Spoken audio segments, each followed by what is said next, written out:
오늘 우리에게 주신 하나님의 말씀은 레위기 11장 1절부터 23절 말씀입니다. 여호와께서 모세와 아론에게 말씀하여 이르시되 이스라엘 자손에게 말하여 이르라. 육지의 모든 짐승 중 너희가 먹을 만한 생물은 이러하니 모든 짐승 중 굽이 갈라져 쪽발이 되고 새김질하는 것은 너희가 먹되 새김질하는 것이나 굽이 갈라진 짐승 중에도 너희가 먹지 못할 것은 이러하니 낙타는 새김질을 하되 굽이 갈라지지 아니하였으므로 너희에게 부정하고 사반도 새김질은 하되 굽이 갈라지지 아니하였으므로 너희에게 부정하고 토끼도 새김질은 하되 굽이 갈라지지 아니하였으므로 너희에게 부정하고 돼지는 굽이 갈라져 쪽발이로 돼 새김질을 못함으로 너희에게 부정하니 너희는 이러한 고기를 먹지 말고 그 주검도 만지지 말라. 이것들은 너희에게 부정하니라. 물에 있는 모든 것 중에서 너희가 먹을 만한 것은 이것이니 강과 바다와 다른 물에 있는 모든 것 중에서 지느러미와 비늘 있는 것은 너희가 먹되 물에서 움직이는 모든 것과 물에서 사는 모든 것 곧 강과 바다에 있는 것으로서 지느러미와 비늘 없는 모든 것은 너희에게 가증한 것이라. 이들은 너희에게 가증한 것이니 너희는 그 고기를 먹지 말고 그 주검을 가증히 여기라. 수중생물에 지느러미와 비늘이 없는 것은 너희가 혐오할 것이니라. 새 중에 너희가 가증히 여길 것은 이것이라. 이것들이 가증한즉 먹지 말지니 곧 독수리와 솔개와 물수리와 말똥가리와 말똥가리 종류와 까마귀 종류와 타조와 타흐마스와 갈매기와 새매 종류와 올빼미와 가마오지와 부엉이와 흰 올빼미와 사다새와 너새와 황새와 백로 종류와 오디새와 박쥐니라. 날개가 있고 네 발로 기어 다니는 곤충은 너희가 혐오할 것이로되 다만 날개가 있고 네 발로 기어 다니는 모든 곤충 중에 그 발에 뛰는 다리가 있어서 땅에 뛰는 것은 너희가 먹을지니 곧 그 중에 메뚜기 종류와 배짱이 종류와 귀뚜라미 종류와 팥중이 종류와 너희가 먹으려니와 오직 날개가 있고 기어 다니는 곤충은 다 너희가 혐오할 것이니라. 아멘. 오늘도 주님과 동행하여 승리하는 복된 한 날 되시길 바랍니다. 앞으로 살펴볼 레위기 11장부터 15장은 하나님 나라 백성이 갖추어야 할 정결한 삶에 대해 소개하고 있습니다. 가장 먼저 정결한 짐승과 부정한 짐승을 나열하여 거룩한 백성은 먹는 음식에서부터 세상 사람들과는 달라야 한다는 것을 강조합니다. 오늘 본문 1절부터 8절 말씀을 보면 하나님은 육지의 짐승 중 먹을 수 있는 것과 먹을 수 없는 것을 구분하십니다. 주의 백성이 음식으로 먹을 수 있는 짐승은 반드시 두 가지 조건을 갖추어야 하는데 첫 번째는 굽이 갈라져야 하고 두 번째는 되새김질을 해야 합니다. 대표적으로 소와 양과 염소가 여기에 해당됩니다. 앞서 말한 두 조건 중 어느 하나라도 부족하면 먹질 못했는데 낙타와 사반과 토끼는 되새김질은 하나 굽이 갈라지지 않았으니 부정하고 돼지는 굽은 갈라졌으나 되새김질을 하지 않으니 먹질 못했습니다. 이어 9절부터 12절은 물고기에 대해 이야기합니다. 물고기의 정함과 부정함의 기준은 지느러미와 비늘의 유무입니다. 지느러미와 비늘이 있으면 먹을 수 있고 없으면 먹을 수 없었습니다. 지느러미와 비늘은 물고기가 물속에서 헤엄치는 데 필수적이라 지느러미가 없는 것들은 대체로 바닥에서 먹이를 찾았습니다. 그만큼 병균과 기생충에 노출될 확률이 높은데 아마 이런 이유들 때문에 하나님께서 먹지 못하게 하셨을 수도 있습니다. 13절부터 19절은 새에 대해 이야기하는데 정함과 부정함의 어떤 기준도 언급하지 않고 그저 가증히 여길 새들의 종류를 직접 열거하십니다. 독수리, 솔개, 물수리, 말똥가리, 까마귀 등을 언급하시는데 이런 새들은 대체로 다른 짐승을 먹거나 죽은 사체에 입을 대는 새들이죠. 그러다 보니 주의 백성이 먹기엔 조금 적합하지 않습니다. 물론 정함과 부정함에 대한 어떠한 이유도 기록되어 있지 않기에 그저 추측일 뿐 왜 이런 새들은 먹지 못하게 하셨을까? 지금도 주석가나 성경학자들 사이에서 의견이 분분합니다. 마지막으로 20절부터 23절은 곤충에 대해 말하는데 일반적인 원리는 날개가 있고 네 발로 기어다니는 곤충은 모두 먹지 말라고 하십니다. 예외로 메뚜기 종류와 배짱이 종류, 귀뚜라미 종류와 팥중이 종류는 먹어도 된다고 가르칩니다. 그래서 실제 세례 요한은 광야에서 메뚜기를 먹으며 생활하기도 했었죠. 자, 여기까지가 바로 오늘 본문의 내용인데 여러분 이것들을 통해 우리가 얻을 수 있는 영적인 교훈은 무엇일까요?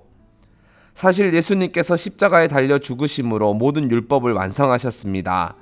그래서 오늘 본문의 이 말씀이 더 이상 우리에겐 적용되지 않습니다.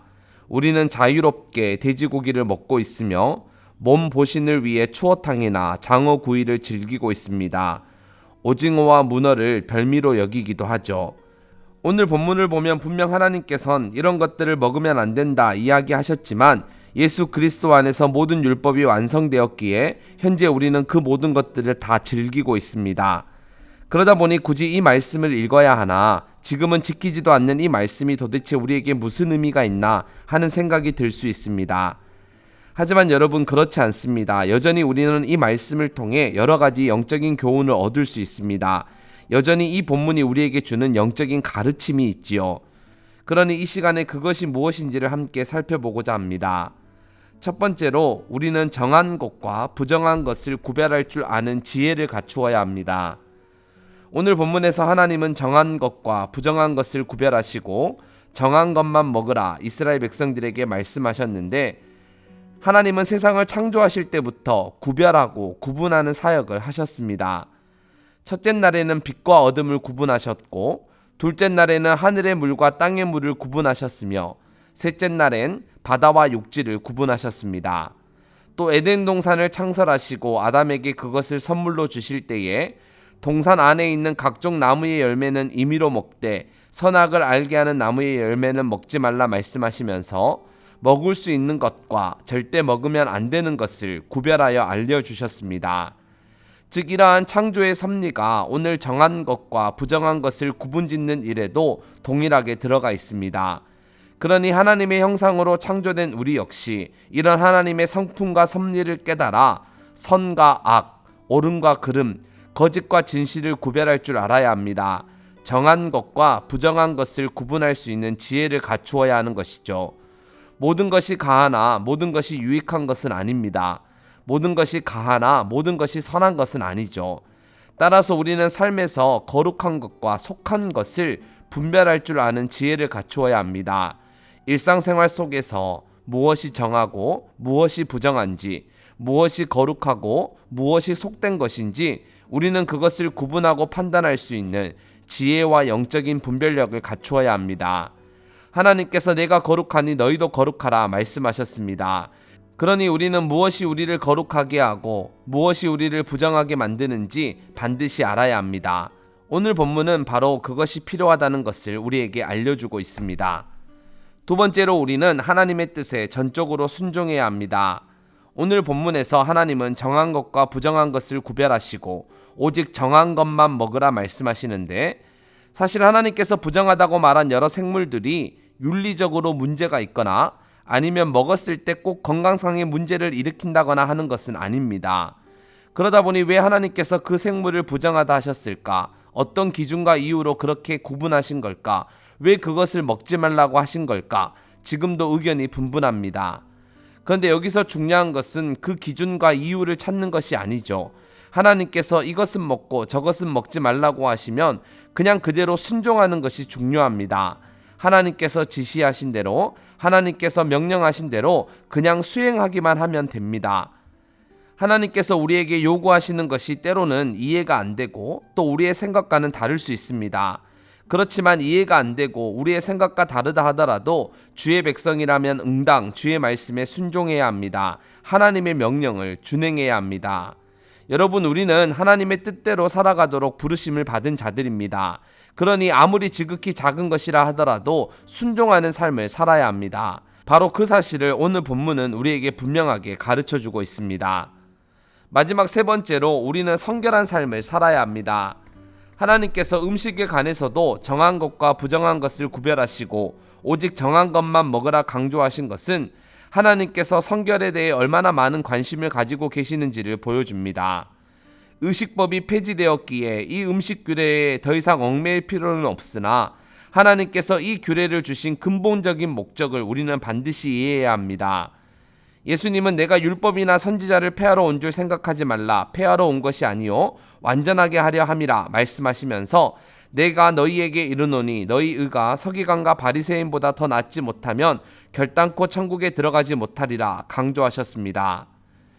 여러분, 예수님께서 하신 이 말씀은 하나님께서 율법을 주신 이유, 또 그 안에 담겨져 있는 하나님의 뜻을 바르게 이해해야 한다. 그래서 그 뜻을 삶에서 지켜야 한다 하는 것을 우리에게 말씀합니다. 율법의 세부적인 규칙은 더 이상 따를 필요가 없지만 그 안에 담겨진 하나님의 거룩하신 뜻과 그 율법을 주신 의미를 그대로 우리가 이루어 가야 한다는 말이죠. 따라서 우리는 반드시 성결한 삶을 살아야 합니다. 항상 악을 멀리하고 선을 가까이하여 거룩과 경건의 삶을 살고자 애쓰며 노력해야 합니다. 하나님은 이스라엘 백성들이 다른 나라, 다른 민족과 달리 완전히 구별된 성결하고 거룩한 삶을 살기를 바라셨습니다. 그리고 그 이유 때문에 율법을 주셨습니다. 그러니 하나님의 자녀인 우리도 하나님의 이러한 기대에 부합하여 반드시 구별된 삶, 성결한 삶을 살아내야 합니다. 따라서 오늘도 이 땅에서 그리스도의 향기를 드러낼 뿐만 아니라 세상 사람들과 구별된 하나님의 거룩한 백성답게 살아가는 모든 서문 가족들이 다 되기를 바랍니다. 이 시간 함께 기도할 때 두 가지 기도 제목으로 기도하며 나아가겠습니다. 정한 것과 부정한 것을 구별할 줄 아는 지혜를 주시고 늘 성결한 삶을 살아가는 주의 백성 되게 해달라고, 두 번째로 후임 목사님 청빙을 위해 서문에 속한 모든 성도들이 한마음 한뜻으로 기도하게 해달라고 함께 기도합시다.